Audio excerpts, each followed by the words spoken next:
Thinking about when I started around 18, 19, and whether I'm where I wanted to be. I think I didn't start with a prefixed mind that I'm going to be so and so. I think I was more interested um, in doing something which is meaningful. So I think what was important to me then and continues to be important is, do I get a meaning to my life from the work that I do? So that's how I looked at life then, and that's how I look at life today. And I think that's how I look at it in future too. Um, as 18, 19, I think I remember I was a student leader early on.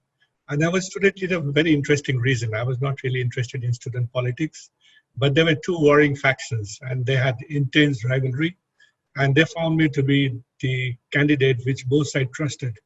So therefore, that I think was the first experience which I had on leadership, essentially about persuading so that people don't really get into fights, but also creating trust that they therefore decide you take the responsibility, and I took it. And there was no election that year for the post of general secretary. I was unanimous candidate, so I think I had that first experience of leadership at that point in a very concrete terms. And the next 1 year, I was the general secretary of the student union. The interesting thing is, I think that shaped many of my thoughts because I realized that in serving others, I would derive a lot of personal satisfaction. That had always been there, but I think this was the time when I could feel it more. And therefore, I think in the long run, when I decided I'm going to switch to civil service, I think that was the motivation, and that was like the spark which made me feel that this is what I will really enjoy. And therefore, I happened to give civil service. I was a good student generally, so on the very first chance I got through, and I ended up in Tripura. Now Tripura is one of the most difficult state in 1990s, the early 1990s, and within Tripura, the most difficult place was where I got posted. Usually, people run away from there, and I decided to dig my heels and stay. So the issue out there was of insurgency, high level of insurgency, and it was so bad that there would not be much traffic on that road, perhaps just one bus which would travel with police escort both on the front and the back. And the police would not come out of the police station. It was really that dangerous. So my job was to put it in order and win the people's trust and actually get back to normalcy. And I initially, obviously, I was taken aback because I was not really expecting that difficult a situation. I thought life will be cooler, but I actually decided to dig my heels there, and the way I think I provided leadership was more by example, and also by very open communication and being very authentic. So you have to be fair and authentic. I think that's very critical. People will have differing views, and societies have problems. I treated violence as a kind of communication, that people are upset about something, and therefore violence is like somebody is not listening. Perhaps that's why they're getting violent.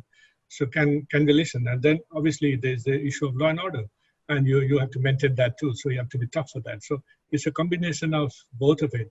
And eventually, in about 1.5 years, when I left that place, you could actually move around that place. I mean, it had become peaceful. And today, if you go to that place, I mean, you don't have any security fears, nothing.